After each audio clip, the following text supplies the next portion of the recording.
Hi hello welcome to పురా local news. నేను మీ మధుకర్ రెడ్డి. ఎలలు దాటిన ప్రేమ, ఆ తర్వాత పెళ్ళి, ఆ తర్వాత పెటాకులు.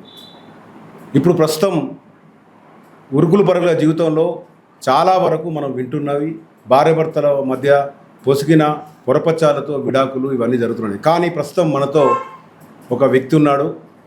ఆయన పూర్తిగా సరిహద్దు దేశంలో ఒక ముస్లిం యువతితో ప్రేమలో పడి ఆ తర్వాత వారి గుర్తుగా వారి కాపురానికి గుర్తుగా ఒక బాబు పుట్టిన తర్వాత ప్రస్తుతం ఆమె మోసానికి గురై కన్న కొడుకు కోసం ఇటు బంగ్లాదేశ్కు ఇటు దేశ రాజధానిలో తిరుగుతూ తన కొడుకు తనకు కావాలని ఒక ఆవేదన వ్యక్తం చేస్తున్నాడు.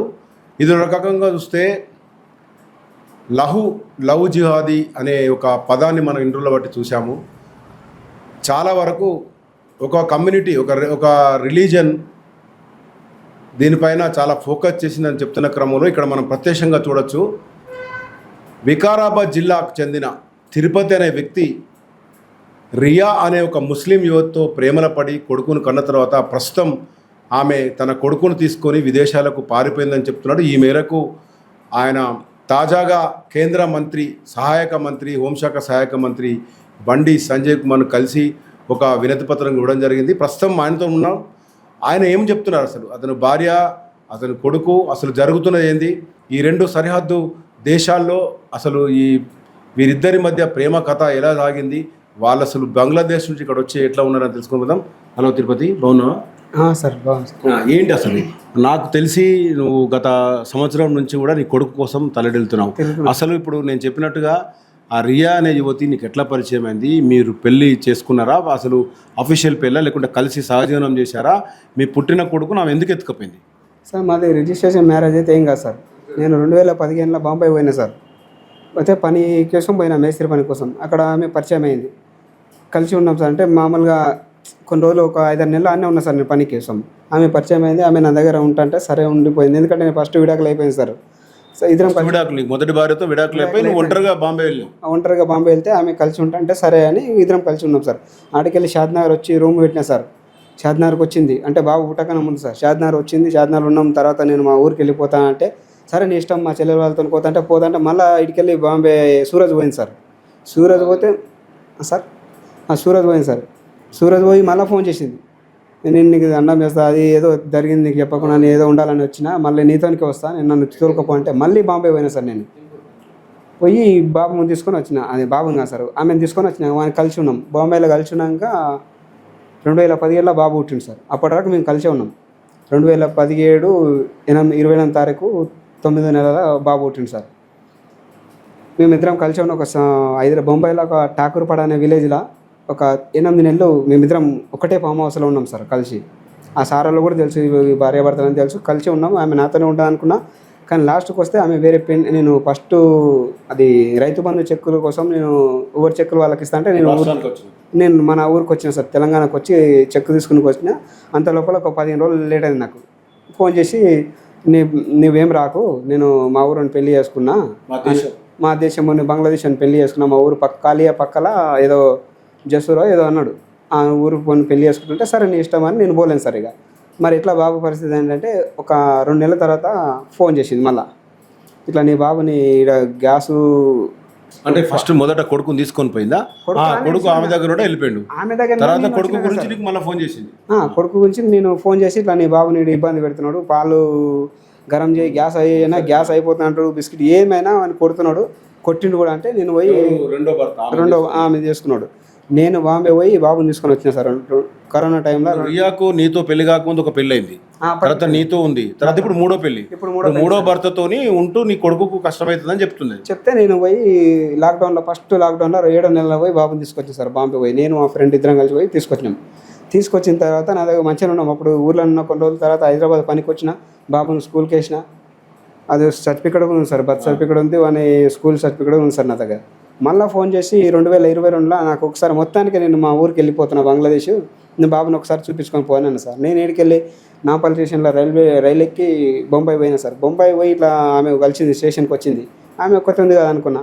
వాళ్ళ ఇంటికి వస్తే వాళ్ళ చెల్లెలు మగడు ఉన్నాడు. అప్పటికి నాకు ఆ డౌట్ వచ్చింది, ఇక వీళ్ళు ఏమో చేస్తారు ఈ కొడుకులు అందరూ ఎవరు లేరని చెప్పింది. వీళ్ళందరూ వచ్చారు, నాకు డౌట్ వచ్చింది. నేను రూమ్లో కూడా పోలేను. మళ్ళీ బయటికి రాగానే ఇంకా వాళ్ళందరూ వచ్చి నన్ను కొట్టి బాబుని లాక్కొని వెళ్ళిపోయాను సార్. వాళ్ళు దేశం విడిచిపెట్టి వెళ్ళిపోయారా? ఈ దేశంలో ఎక్కడైనా దాక్కున్నారా? అప్పుడు వేరే ఎక్కడ పోయినారో తెలియదు సార్. పక్కన వాళ్ళ రూమ్కి వెళ్ళిపోయాను. కొట్టిన వెంబడి ఈ రూమ్ కాల్ చేసి ఆ రూమ్కి వెళ్ళిపోయాను. నేను ఇక నన్ను కొట్టిన అంటే నా బాబు నేను ఇట్లా పట్టుకుంటే బాబాయ్ నన్ను విడిచిపెట్టిపోతున్నావు అంటున్నాడు సార్.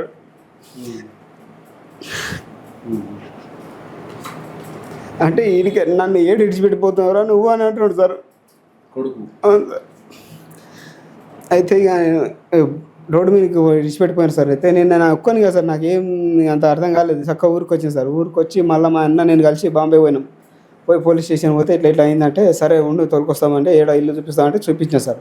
ఆమెను తీసుకొని వచ్చి వాళ్ళ చెల్లెల్ని తీసుకొని వచ్చింది సార్. ఈ రియా వాళ్ళ చెల్లెల్ని తీసుకొని వచ్చింది పోలీస్ స్టేషన్. తీసుకొని వస్తే వాళ్ళ చెల్లెలు ఆమె మోహన్కి ఫోన్ చేసి వాళ్ళని ఎక్కడో అక్కడ పంపించి నువ్వు రా అంటే ఆ ఈడిపోయిన తర్వాత పోలీస్ స్టేషన్ వచ్చింది. చెల్లెలు వాళ్ళ మొగడు షఫీక్ అని. నాకు ఇది చెప్పు, మీరు ఇష్టపడి ఒక్కటైనరు. అవును సార్. బాబు పుట్టిడు. ఇదంతా జరుగుతున్నప్పుడు వీళ్ళ కుటుంబానికి సంబంధించి ఎవరు రాలేదా? తెలుసు సార్. అందరూ తెలుసు నీకు? చెల్లెలు మగవాడికి వాళ్ళతో కూడా నువ్వు టచ్లో ఉన్నావు అప్పుడు? అందరు నాకు తెలుసు సార్. ఒకటే దగ్గర ఉన్నారు, అందరం కలిసే ఉన్నాం. నాతో ఇద్దరు తమ్ముళ్ళు ఆమెకు. వాళ్ళని అడిగాను సార్. ఒకడు పెద్ద హౌస్, ఒకడు రీఫ్ అని ఒకడు, పెద్ద హౌస్ ఒకడు, ఇద్దరు తమ్ముళ్ళు. అంతా బంగ్లాదేశ్ నుంచి అఫీషియల్గా వచ్చారా ఇల్లీగల్? ఎట్లా వచ్చినారో మనకు తెలియదు సార్. ఇక వాళ్ళు వస్తా అంటారు, ఎట్లా వస్తారో మనకు తెలియదు. ఇక వచ్చిండ్రు బాగా. వీళ్ళ పాస్పోర్ట్లు అవి ఎప్పుడు చూడలేను? నేను చూడలేదు సార్. ఇక చూడలేను సార్. పాస్పోర్ట్ అయితే చూడలేను. పాస్పోర్ట్ చూడకుండా నీ భార్యతో 5 సంవత్సరాలు ఉన్నావు. అవును సార్. ఆమె కూడా ఎప్పుడు వాళ్ళ దేశం గురించి మాట్లాడేం ఏం చేయలేదు? మామూలుగా చెప్పింది నా ఈ అడ్రస్ ఇది జసూర్ పక్కల కాలియా విలేజ్, కాలియా ఊరు పెద్ద సిటీ, కొద్దిగా సిటీ జసూరు జిల్లా, కాలియా కొద్దిగా టౌను పక్కల లోగిరామ్ అని విలేజ్. సరే, ఇప్పుడు ఎప్పుడన్నా నువ్వు అప్పుడు బంగ్లాదేశ్ పోవడానికి ప్రయత్నం చేసినావా మరి ఆమెతో? బంగ్లాదేశ్ పోనీకి ప్రయత్నం చేయలేదు సార్. నేను ఇక బంగ్లాదేశ్ అంటేనే భయం సార్, నేను పోనీలేదు సార్. సరే, ఇప్పుడు బంగ్లాదేశ్కి సంబంధించిన ఆ కుటుంబం నీ కొడుకుని లాక్కుని వెళ్ళింది కదా సార్. వాళ్ళు వెళ్ళిన తర్వాత ఇప్పుడు ఏం సిచ్యువేషన్ అసలు? ఇప్పుడు ఏం జరుగుతుంది? వాళ్ళు ఏం చేస్తున్నారు? నీకు వాళ్ళతో ఏముందో చెప్పు. అంటే వాళ్ళ చెల్లెల వాళ్ళ అమ్మ కూడా ఫస్ట్ ఫోన్ చేశారు సార్ నాకు. నీ బాబుని తీసుకొచ్చాం కదా, వానికి సరే ఇక్కడ ఫుడ్ పడతలేదు, ఏం పడతలేదు, నీ బాబుని నీకు తీసుకొని వచ్చేస్తా, కానీ నాకు 3,50,000 అన్నాడు సార్. 3,50,000 అంటే నేను వెంబడే 15,000 వేసిన సార్. 15,000 వేసిన వెంబడే ఒక 2 రోజుల కల్లా ఫోన్ స్విచ్ ఆఫ్ అవుతుంది. వాడు డ్రాప్ అయిన తర్వాత వాళ్ళ తమ్ముడు, వాళ్ళ రిలేషన్ వాడు ఫోన్ చేసి అది కాదు నువ్వు వాళ్ళకు నాకు తెలియకుండా ఎట్లా ఇచ్చినా వాళ్ళంతా వేస్ట్ కాదు, నీకు తెలియదా, నీతో వారం రోజులు నేను అతన్ని ఒక రూమ్లో పెట్టింది సార్ బొంబాయిలో. అయితే అడేమన్నా నీ గురించి నాకు అన్నీ తెలుసు తిరుపతి బాయ్, నువ్వు మస్తు పైసలు ఖర్చు పెట్టినావు బొంబాయిలో, పోలీస్ స్టేషన్లో అన్నీ 1,50,000 అయిపోయినాయి సార్ ఒక్క రాత్రిలో. ఒక్క కేసు గురించి 1,00,000 నువ్వు అన్ని పైసలు ఖర్చు పెట్టినావు, నువ్వు గాల కిందకి వాళ్ళు ఒకటే వాళ్ళు ఎంత చేస్తారు నాకి అంటే నేను వీరికి ఇక వేసుకొని స్టార్ట్ చేసాను సార్. అప్పుడు 2,000, ఇప్పుడు 2,000, 3-4 సార్లు వేసాను. బంగ్లాదేశ్లో ఉండి 2,000, 5,000, 3,000 మన కరెన్సీ తీసుకుంటున్నాడు.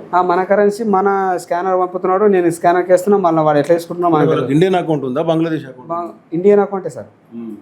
అయితే వాడు ఇక నీ బాబుని చూపిస్తాను పోయిండు సార్. ఒకరోజు 2,000 ఖర్చు అంటే వేసిన చూపినా, కనీసం వంత టచ్లో బాగుండాలన్నట్టు నేను వానికి వేసపోయిన, వాడు ఫోటోలు పెట్టిండు, వీడియోలు పెట్టిండు సార్, అన్నీ ఉన్నాయి సార్. కానీ వాడు ఒకరోజు పోయి ఏం కావాలి చిన్న అని అడిగితే నాకు ఒక షాంపూ ఇప్పి, నూనె డబ్బు ఇప్పి అంటారు సార్.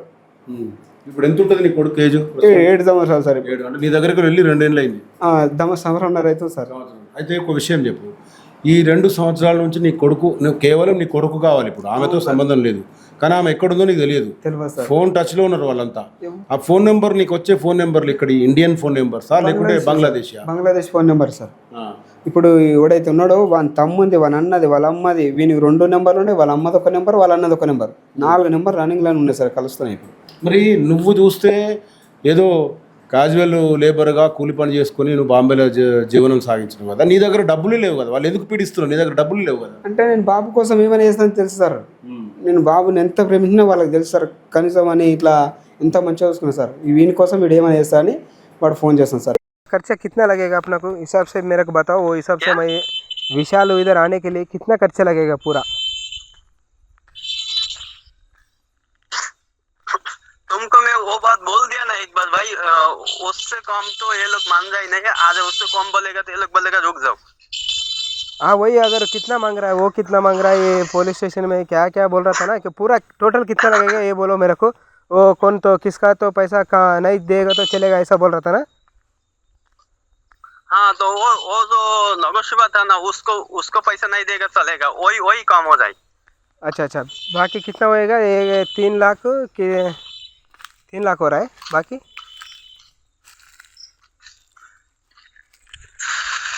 बाकी हो जाए 350 हो जाए ना, उसमें से उसमें से 15 तुम दिया तो कितना है? 335, आज समझो वकील का 10। अच्छा अच्छा, 350।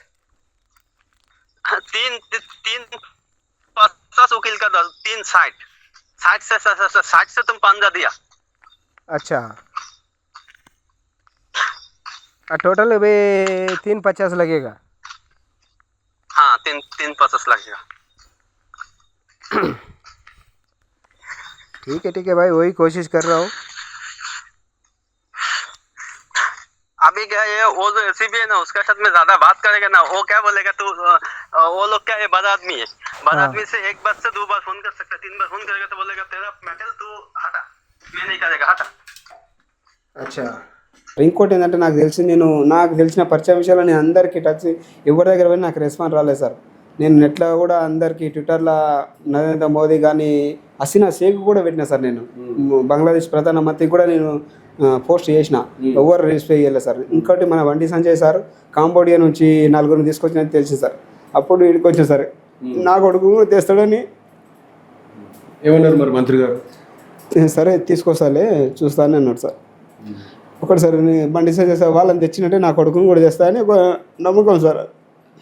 ఇప్పుడున్న సిచ్యువేషన్లో నీ కొడుకు ఎప్పుడన్నా మాట్లాడిచ్చారా? ఒకసారి కూడా మాట్లాడలేదు సార్. ఇప్పుడు మరి నీ కొడుకుని లైవ్ లో చూపెట్టినరా? వీడియోలో ఎప్పుడు? వీడియోలో చూపిస్తున్నాడు సార్.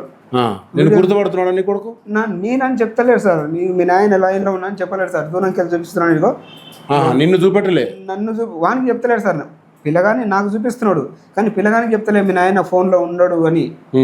నేను ఆయన చెప్పిన ఒకసారి చూపెట్టరా నా కొడుకు నేనని చెప్పురా అంటే. ఇప్పుడు నీ కొడుకు కోసం నీ ఆవేదన ఆ రియాతో సంబంధం లేదు, ఏది లేదు. ప్రస్తుతం నువ్వు ఈ ప్రభుత్వాన్ని, ఇప్పుడు బండి సంజయ్ మంత్రిని కలిసిన తర్వాత ఈ ప్రభుత్వాన్ని ఏం కోరుకుంటున్నావు? ఇదంతా చూస్తే కూడా ఇదొక మోసం జరిగింది ఒక రకంగా. ఇప్పుడున్న సిచ్యువేషన్లో నీ కుటుంబ సభ్యులు ఏమంటున్నారు? మరి నువ్వు ప్రభుత్వం నుంచి ఏం కావాలనుకుంటున్నావు? సార్ నాకు ఒకటి బండి సంజయ్ సార్ వాళ్ళని ఇక్కడ నుంచి 4 తీసుకొచ్చింది కదా సార్. వాళ్ళు కానీ మన సీఎం, తెలంగాణ సీఎం సార్ అయినా సార్ ఎవరైనా సాయం చేసి నా కొడుకుని నాకు ఇప్పిస్తే చాలు సార్. మరి నీ కొడుకు ఎట్లా ఉన్నాడు ఏంది అనేది తెలియదు సిచ్యువేషన్. ఆయన కొడుకు ఒకసారి వాడు వీడియోలో చూపించిన విషయం అయితే వాడు ఒక నూనె డబ్బు ఇప్పి ఒక షాంపూ ఇప్పి అంటారు అంటే వాడిని అడుగుతున్న బతుకైంది సార్. కొడుకు ఏం భాష నేర్చుకున్నాడు? తెలుగా, బంగ్లానా, లేకుంటే హిందీయా, ఉర్దూ? ఇప్పటి వరకు తెలుగే సార్. మొన్నటి వరకు తెలుగే. ఆడుకోయినాక వాళ్ళకి అర్థమైద్దా తెలుగు? తెలుగు వాళ్ళకి అర్థం కాదు సార్. ఇక వాళ్ళకి పోయినాక ఏం మాట్లాడుకున్నా తెలియదు. ఇక ఇక్కడ ఇన్న రోజులు అయితే తెలుగే, ఫస్ట్ నుంచి తెలుగే సార్. నాతో ఉన్నప్పటి నుంచి ఇక్కడ నీతో కలిసి ఉన్నప్పుడు, నీ భార్యతో ఉన్నప్పుడు నీ కొడుకు ఏం భాష నేర్చుకున్నాడు? తెలుగే సార్. తల్లిని ఏమని పిలిచాడు? తల్లి తెలుగు మాట్లాడేదా, బంగ్లా మాట్లాడేదా, ఉర్దూ, హిందీ? నేను చేసుకున్నామే నా అమ్మ అనేది, తమ్ముని తమ్ము అనేది, తమ్మి అనేది. చిన్నప్పటి నుంచి నేను తీసుకుపోయి మా అన్న కొడుకుల దగ్గర విడిచిపెట్టినా కానీ నన్ను బాబాయ్ అనేది సార్. నా కొడుకు నన్ను బాబాయ్ అంటారు సార్. ఇప్పటికీ ఆయనకి తెలుగు ఏం భాష?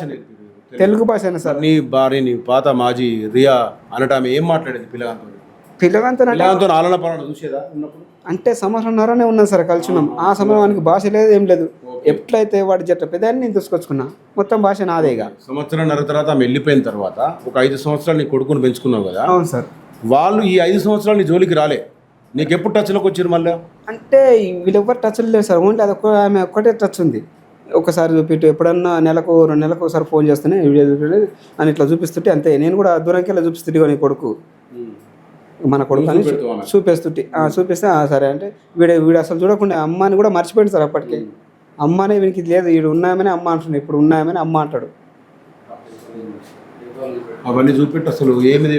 ఇప్పుడు అబ్బాయికి సంబంధించినవి నీ దగ్గర ఎవిడెన్స్లు ఇవన్నీ? బర్త్ సర్టిఫికేట్ సార్ అబ్బాయిది. ఇంట్లో మదర్ సన్ ఆఫ్ తర్వాత మదర్ ఏమని ఉంది? మదర్ రియాన్ అని పెట్టింది. రియానే ఉంది రియా, కానీ మన దేశం కాదు. మన దేశం కాదు. ఓకే. ఇప్పుడు స్కూల్ సర్టిఫికేట్ కూడా ఉంది సార్. స్కూల్ సర్టిఫికేట్ అవన్నీ తీసుకుంటాడు మనోళ్ళు. అదే ఇప్పుడున్న పరిస్థితిలో డబ్బులు ఎట్లాగో నువ్వు వేయలేవు. మన నీ కొడుకు రావాలి ఇక్కడికి. వాళ్ళు ఒకవేళ ఇప్పుడు మన దేశం కాదు వాళ్ళది, మరి ఏంటి నువ్వేమనుకుంటున్నావు? సార్ నేను ఫోన్కి ట్రై చేస్తున్నా సార్. మొన్న కలకత్తా వరకు పోయి వచ్చిన సార్. వాడు నీ బాబుని తీసుకొస్తా అంటే కలకత్తా కూడా పోయినా సార్, నా బాబుని తీసుకొస్తాడేమని.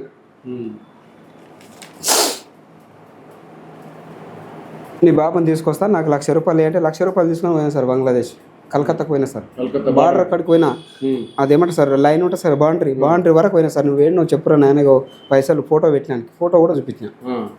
అయితే నువ్వు అకౌంట్లో ఏదైనా స్కానర్ పంపిస్తున్నాడు సార్ నాకు. అంతే, వాళ్ళ మనుషులు వచ్చేది లేవు. సరే నువ్వు ఇండియాకి వచ్చినట్టు కదా, నాకు ఒక లొకేషన్ పెట్టు, నువ్వు ఇండియాకి వచ్చినట్టు అంటే అక్కడ లొకేషన్ పెట్టని అంటున్నాడు. ప్రస్తుతం ఇప్పుడు నీ కొడుకు కావాలి. అవును సార్. నీ కొడుకు ఎక్కడ ఉన్నదో కరెక్ట్గా తెలియదు. కరెక్ట్ తెలియదు. చెప్పిన దాని ప్రకారం బంగ్లాదేశ్ అంటున్నావు, కానీ దీనికి సంబంధించిన ఏం ఎవిడెన్స్ లేదు. అంటే అక్కడ నుంచి బంగ్లాదేశ్ నెంబర్లు ఉన్నాయి కాబట్టి బంగ్లాదేశ్ అనిపిస్తుంది సార్. అంతే, ఇండియా నెంబర్లు అయితే కావు సార్ అవి. మొత్తానికి ఒక రియా అనే అమ్మాయి, అంటే ఆ మహిళ చేతిలో నువ్వు మోసపోయినావు అనుకుంటున్నావా? అవును సార్, ఖచ్చితంగా మోసపోయినా సార్. నాకు తెలియక మోసపోయినా సార్.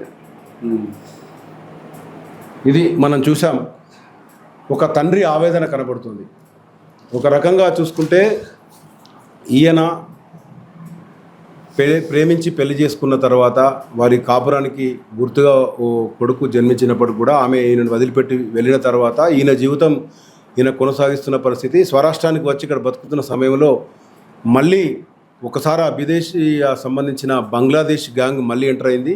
ఇప్పుడు ఈయనను డబ్బులకు వేధించడం కాకుండా కొడుకు పేరుతోని ఈయనను ప్రస్తుతము ఎమోషనల్ బ్లాక్మెయిల్ చేస్తున్న పరిస్థితి కనబడుతుంది. అయితే మొత్తంగా ఈయన యొక్క దీనగాథను మనం చూస్తున్నాం. అయితే హోంశాఖ సహాయక మంత్రి బండి సంజయ్ దృష్టికి వెళ్ళింది. అసలు ఈ పరిష్కారం ఎలా ఉంటుంది, వాళ్ళకి సంబంధించిన పూర్తి అడ్రస్లు అయితే ఈయన దగ్గర కూడా లేవు. వీళ్ళకు కేవలం ఈయన ఎక్కడైతే నివసించిండో ఆ ప్రాంతంలో ఉన్న మనుషుల ఎవిడెన్స్లు ఉన్నాయి. తర్వాత వాళ్ళ కొడుకు ఉన్నారు. ఈయనకు వస్తున్న ఆడియో కాల్సు, తర్వాత వీడియో కాల్సు, ఫోన్ డేటా తప్పించి ఈయన దగ్గర మాత్రం ప్రస్తుతం వాళ్ళని పట్టుకోవడానికి అవకాశం లేదు. చూద్దాం రానున్న రోజుల్లో ఒక తండ్రి ఆవేదనకు అసలు ఏం జరుగుతుంది, ఈ ప్రభుత్వం ఎలా స్పందిస్తుంది వేచి చూడాల్సిందే. కెమెరా పర్సన్ మైదర్తో మధుకర్ రెడ్డి, పురా లోకల్ న్యూస్.